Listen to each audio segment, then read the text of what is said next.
피를 흘리고 돌아가신 분이 피상속입니다. 그럼 이제 안 헷갈리실 거예요. 네, 피를 흘리고 돌아가신 분이 피상속입니다. 피상속인은 최소 10년. 자, 여기서 대표님 현장질 분들, 제 강의의 장점 중에 하나가 워낙 식은땀 흘리는 질문을 많이 받다 보니까 어떤 질문 하는지 얼추 알거든요. 자, 개인 사업자 영위기간은 10년 내에 포함될까요? 안 될까요? 개인 사업자가 법인으로 전환을 할 거예요. 포함돼요? 네, 그리고 최대 주주 피상속인 포함입니다. 이걸 안내를 잘못해가지고 신뢰감이 떨어지는 경우가 있어요. 피상속인 포함해서 특수관계자가 40%지 피상속인 지분이 40%는 아니다. 우린 상장 대상은 아니기 때문에 대부분 중소기업 40% 기억하시고 코스닥 상장법인 상담하실 때는 20%를 기억하시면 됩니다. 자, 물려받는 상속인은 18세 이상이면서 상속 개시 2년 전부터 가업에 종사. 18세 이상이면서 상속 개시 2년 전부터 가업에 종사. 근데 예상치도 못하게 아버지가 한 10년 후에 승계를 하기로 했는데 갑자기 57세 돌아가신 거예요.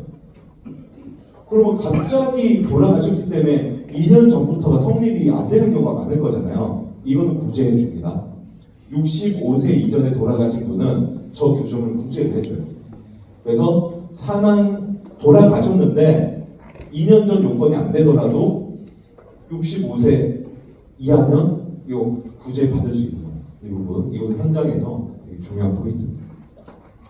자, 가압상속공제 포인트고 증여세 특례 볼게요. 가업의 승계에 대한 증여세 특례. 증여세는 영어로 치면 기프트 텍스거든요. 선물을 주는데 선물 받은 사람이 세금 내는 거야. 기프트 텍스라고 하는데 증여세는 생전에 주는 거죠. 생전에 주는 거다 보니까 어느 정도 예측을 할 수가 있어요.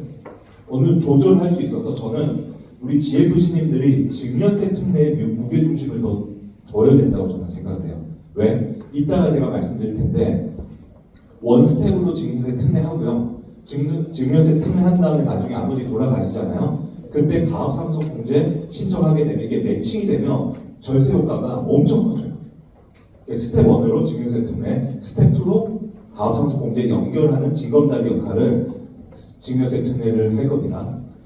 600억 한도로 10억 공제로 60억까지 10%, 60억 초과분은 20%.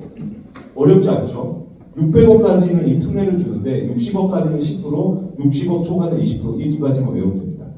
그러면 주는 사람, 여기로 치면 피상속인이죠. 최소 10년 이상을 경영한 60세 이상의 부모. 이거는 갑자기 돌아가시는 경우는 없기 때문에 이거는 꼭 지켜야겠죠. 두 번째, 거주자라고 하고 있어요. 이것 때문에 문제가 많이 돼요.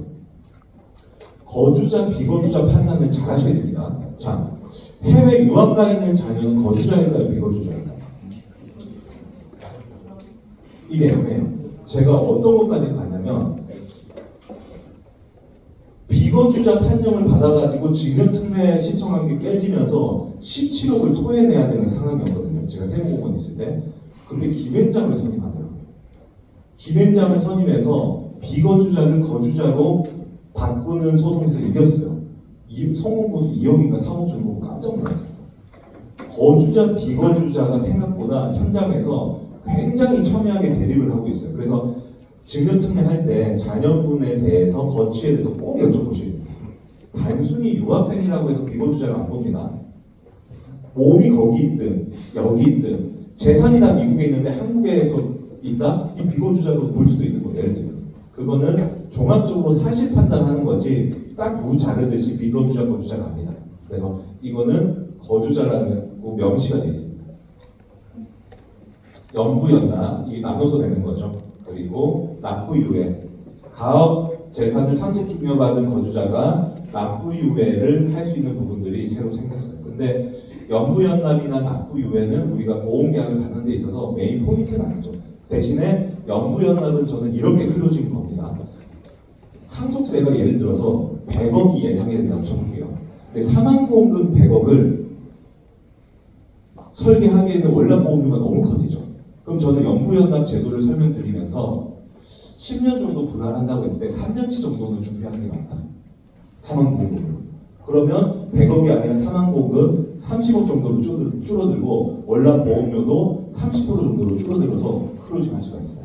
우리 대표님들이 최소 2년에서 3년 분납분까지는 경영인 정기보험으로 준비하셔가지고 주담같이 떨어뜨리면서 그 상속세 증여세도 줄어들고 그 다음에 혹시라도 중간에 문제가 생기면은 연부연납 2회분, 3회분 정도는 경영인 정기보험에 그 사망보험으로 준비하고 혹시 아무 문제 없이 쭉 그 대표님이 잘 지내신다면 퇴직금으로 이거 노후자금 마련할 수 있다. 그래서 연부연 대표님들이 갑자기 막 물어보면 이게 섞이면 헷갈리거든요. 우리 지혜교수님들이.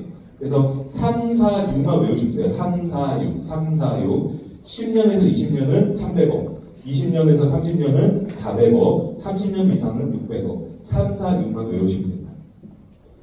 3, 4, 6. 그리고 사후관리 기간이 7년에서 5년으로 줄어들었고, 그리고 볼게요.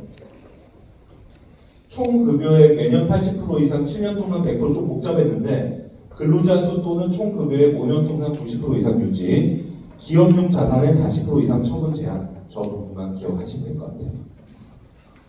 이 부분은 상식적으로 외우셔야 됩니다. 저랑 같이 배색인들